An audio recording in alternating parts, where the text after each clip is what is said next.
Hello everyone, আসসালামু আলাইকুম। আপনাদের জন্য নিয়ে এলাম মজাদার একটা বুটের হালুয়া রেসিপি। আশা করি আপনাদের ভালো লাগবে। এই হালুয়াটা খেতে কিন্তু খুবই মজার হয় আর আমাদের ফেভারিট একটা হালুয়া। তো এবার শবে বরাতে আসলে তেমন একটা মানে নর্মাল হালুয়া রুটি করা হয়েছে। তো ভাবলাম যে যাক, শবে বরাত তো চলে গিয়েছে কিন্তু আমেজ তো এখনও আছে। তো ভাবলাম একটু হালুয়াটা রেডি করি। যার কারণে বসে পড়লাম। তো আমরা আসলে একদম খুব অল্প করেই বানিয়েছি। বেশি করে বানালে হয় না যে বুটের হালুয়া টাটকাই ভালো লাগে। ১ দিন বা ২ দিন তারপরে কিন্তু আর খেতে ইচ্ছে করে না। যেহেতু আমি হালুয়া করব, বরফি করলে অনেক বেশি করে বানাতাম। যেহেতু আমি হালুয়া করব, অল্প করেই করলাম যাতে আমরা একদিনেই খেয়ে শেষ করে ফেলতে পারি। তো ১ কাপ বুটই নিয়েছি, ভালো করে কচলিয়ে ধুয়ে একদম পানি পরিষ্কার আসা পর্যন্ত ভালো করে আমি ধুয়ে নিয়েছি কয়েকবার করে। আর এখন গরম পানিতে ভিজিয়ে রেখেছি প্রায় ২ ঘন্টার মতো। আপনারা একদম পুরোটা রাত ভিজিয়ে রাখবেন। যদি আপনাদের হাতে সময় থাকে নর্মাল পানি দিয়ে সারা রাত ভিজিয়ে রাখলে পরের দিন এটা করা যায়। তো এটা করলে বেশি ভালো হয় আর কি। আমার হাতে সময় ছিল না, তাই আমি গরম পানি দিয়ে এটা করে নিলাম। আর ২ ঘন্টা পর এখন আমি এটা সেদ্ধ করছি। আপনারা চাইলে এটা পানি দিয়েও সেদ্ধ করতে পারেন, কিন্তু আমার মতে দুধ দিয়ে করলেই এটার টেস্টটা খুব বেশি ভালো আসে। আর অবশ্যই এখানে মশলা ইউজ করবেন। তো আমি কয়েকটা তেজপাতা কেটে দিয়ে দিয়েছি, আর দিয়ে দিয়েছি ২টা ছোট এলাচ, আর দিয়ে দিয়েছি একটা দারচিনি। তো আপনারা আপনাদের পরিমাণ মতো আর কি অ্যাড করে নিতে পারেন। যেহেতু আমার এখানে ১ কাপ বুটের ডাল, তো ১ কাপ ডালে আমি ০.৫ লিটার দুধ দিয়েছি। আর আমার পরিমাণ মতো আমি সব কিছু দিয়ে এখন ভালো করে এটাকে সেদ্ধ করে নেব। আর অবশ্যই মশলাগুলো অ্যাড করবেন। মশলাগুলো অ্যাড না করলে কিন্তু বুটের একটা কাঁচা গন্ধ থেকেই যাবে, তখন হালুয়াটা খেতে একদমই ভালো লাগবে না। তো আপনারা কোনোভাবেই এটা স্কিপ করবেন না। আমি ভালো করে সেদ্ধ করে নিয়েছি একদম ফোটা পর্যন্ত। আমি দেখলাম আমার মোটামুটি সেদ্ধ হয়ে এসেছে। আমি আরও কিছুক্ষণ জাল করে নেব। করতে করতে এখন আমি মশলাগুলো তুলে নেব। মানে জাল হতে হতে আমি মশলাগুলো তুলে নিচ্ছি। যেহেতু এটা আমি ব্লেন্ড করব, মশলাগুলো একসাথে ব্লেন্ড করলে টেস্টটা একদমই ভালো আসবে না। আমি জাস্ট সুগন্ধ নেওয়ার জন্যই এটা ডালের সাথে সেদ্ধ করেছি। তো এটা যা ফ্লেভার বের হওয়ার, এটা এখানে বের হয়ে গেছে। এটাকে আর ঝামেলা করার দরকার নেই, মানে ব্লেন্ড করে এটাকে টেস্ট নষ্ট করার দরকার নেই। তো এটা আমি একটা বাটিতে তুলে নিলাম। কিছুক্ষণ আমি এটাকে রেস্টে রেখেছি। আপনারা কিন্তু বেশ খানিকটা সময় এটাকে রেখে ঠান্ডা করে নেবেন। আর আমার হাতে যেহেতু সময় খুবই কম ছিল, তো আমি একটু জাস্ট ৫-১০ মিনিটের মতো ঠান্ডা হতে দিয়েছি, তারপরে ব্লেন্ড করে নিচ্ছি। আর অবশ্যই সেদ্ধ করা দুধটা সহ ব্লেন্ড করে নেবেন। আর যদি আপনারা পাটায় পিষতে চান তাহলে একদম দুধটাকে টেনে শুকিয়ে নেবেন। তো আমি যেহেতু এটা ব্লেন্ডারেই ব্লেন্ড করব, তাই আর দুধটাকে শুকালাম না। আর এখন তো পাটাতে তেমন কেউ কিছু বাটাবাটি খুব কমই করে, মানে মশলা ছাড়া অন্য কোনো কিছু বাটার আসলে ঝামেলা আমরা কেউই করি না। তো যার কারণে ভাবলাম যে না, আমি যেটা করছি সেটাই আপনাদের সাথে শেয়ার করি। তো আমি এটাকে ব্লেন্ড করে নিয়ে এলাম। একদম স্মুথ একটা টেক্সচার এসেছে, আপনারা দেখেই হয়তো বুঝতে পারছেন। আমি এখন এটা সুন্দর করে বাটিতে নামিয়ে নেব। আর এটা যেহেতু বুটের ডাল খুবই মানে একদম চলে আসে, একদম কোথাও লেগে থাকে না, এত স্মুথলি যে মানে যে কোনো কিছু থেকে এটাকে ডিমোল্ড করা যায়। আসলে এই জিনিসটা আমার খুবই ভালো লাগে। হ্যাঁ, শুকিয়ে গেলে তখন একটু কষ্ট হয় ঠিকই, বাট আমি তো আর এটাতে শুকানোর প্রসেস করছি না, যার কারণে ব্লেন্ড করার সাথে সাথে এটা নিয়ে নিয়েছি। আর বুটের হালুয়াটা কিন্তু খেতে খুবই মজা হয়। আপনারা আমার প্রত্যেকটা স্টেপ ফলো করে বানাবেন। আমি কিন্তু অত পাকা রাঁধুনি না।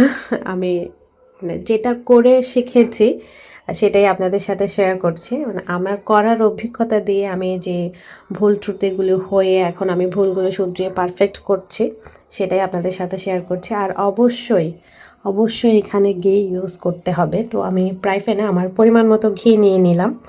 তো ঘিটা গরম হয়ে এলে আমি বাদাম আর কিশমিশগুলো একটু ভালো করে ভেজে নেব।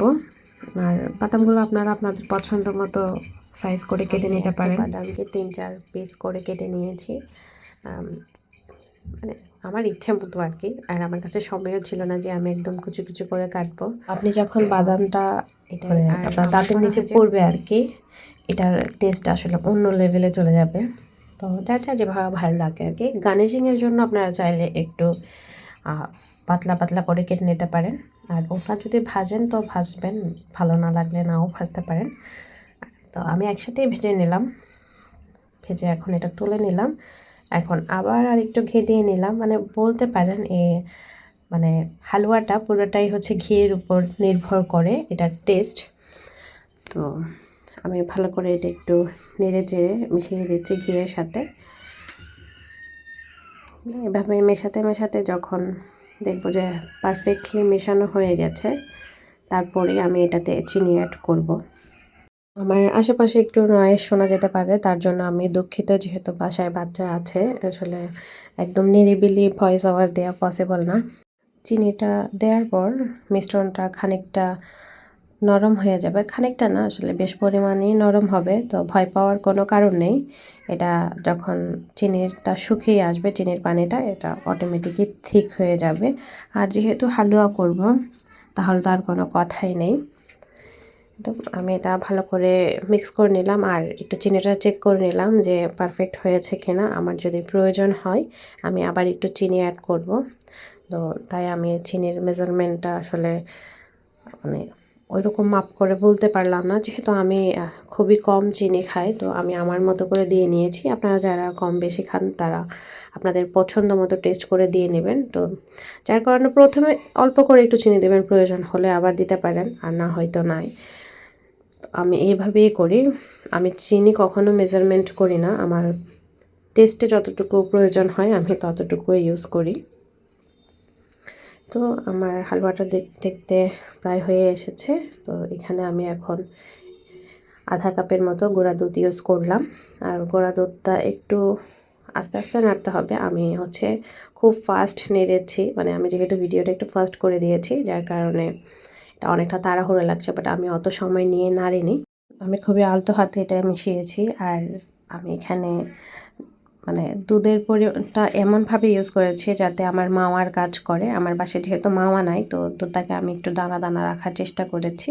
অবশ্যই এটা খাওয়ার সময় তেমন একটা বোঝা যায় না যে দানা আছে, কিন্তু টেস্টটা ভালো আসে, যার কারণে আমি এভাবেই করি। আপনারা চাইলে একদম মিক্স করে ফেলতে পারেন, এতে স্বাদের কোনো হেরফের হয় না। আমার ভালো লাগে পার্সোনালি, তো তাই আমি এটা অ্যাড করি এভাবেই। আর এখন দিয়ে দিলাম বাদাম, যেগুলো আমি ভেজে রেখেছিলাম প্রথমেই। তখন দিয়ে আমি আরও কিছুক্ষণ নেড়ে নেব। আর দিয়ে দিলাম 2টা এলাচ, 2-3টাই দিলাম, একটু মাঝখানে করে দিয়েছি যাতে ভেতরের স্মেলটা ভালো করে আসে। আপনারা চাইলে গুঁড়িটা ইউজ করতে পারেন। আমার আসলে বাসায় তেমন একটা এলাচের গন্ধ কেউ পছন্দ করে না, আমার হাজব্যান্ড তো একদমই পছন্দ করেন না। তো আমি এটা পরে উঠিয়ে ফেলে দেব, যার কারণে আমি এভাবেই গোটাই ইউজ করলাম। আপনারা গুঁড়ি ইউজ করতে পারেন, ফ্লেভারটা কিন্তু খুবই ভালো আসে। তো আমার এটা প্রায় হয়ে এসেছে, আমি এখন নামিয়ে নিব। যেহেতু এটা আমি হালুয়া ইউজ করব, আমার জন্য এটাই বেস্ট। আর নামানোর আগে অবশ্যই অবশ্যই একটু ঘি দিয়ে দিবেন, তাহলে এটার স্মেলটা যা আসবে না, আসলে আমি আপনাদেরকে বলে বোঝাতে পারবো না আপনারা যদি নিজে ট্রাই না করেন। সো অবশ্যই অবশ্যই একবার হলেও বাসায় এটা ট্রাই করে দেখবেন। যেই আপনার হাতের এই হালুয়াটা খাবে সেই আপনার ফ্যান হয়ে যাবে। হালুয়াটা এত পরিমাণে টেস্ট হয়। তো আমি এখন চুলাটা অফ করে দেব। আমার হয়ে গেছে, যে আমি নাড়াচাড়া করছি চামচ দিয়ে, দেখলাম যে খুবই স্লোলি পড়ছে। তো আমি বুঝে গেলাম যে হালুয়ার জন্য এটাই পারফেক্ট। যখন আমি এটা বরফি করতাম তখন আমি আরেকটু শুকিয়ে একদম করে নিতাম। তো যেহেতু আমি এটা হালুয়া করব, তো আমার জন্য এটাই বেস্ট। তো আর হালুয়া এটা করার সময় একটু কড়াইটা সবসময়ই নোংরা হয়, আমি খেয়াল করেছি। বাট একটু ভালো জিনিস বা একটু স্পেশাল জিনিস খেতে গেলে একটু কষ্ট তো করতেই হবে। এই যে হালুয়াটা একদমই এখন রেডি। তো আমি নামিয়ে ঠান্ডা করে পরিবেশন করব। অত বেশি ঠান্ডা করব না, কারণ আমরা যেহেতু এখনই খাবো, তো কুসুম গরম থাকতেই হচ্ছে আমরা সবাইকে খেতে দিয়ে দেবো। মানে এমন গরম যেটা আমি হাত দিয়ে ধরতে পারবো, বা আমার মুখে দিলে আমার মুখ জ্বালাপোড়া করবে না, অতটুকু ঠান্ডা হলেই আমি পরিবেশন করে নিব। তো দেখতে দেখতে ভিডিও শেষ পর্যায়ে চলে এলাম। আমার ভিডিওটা কেমন লাগলো অবশ্যই একটা কমেন্ট করে জানাতে ভুলবেন না। এ পর্যন্ত যারা আমার সঙ্গে ছিলেন তাদেরকে অসংখ্য ধন্যবাদ। আজকের মতো বিদায় নিচ্ছি। দেখা হবে নেক্সট কোনো ভিডিওতে। আল্লাহ হাফেজ। আসসালামু আলাইকুম।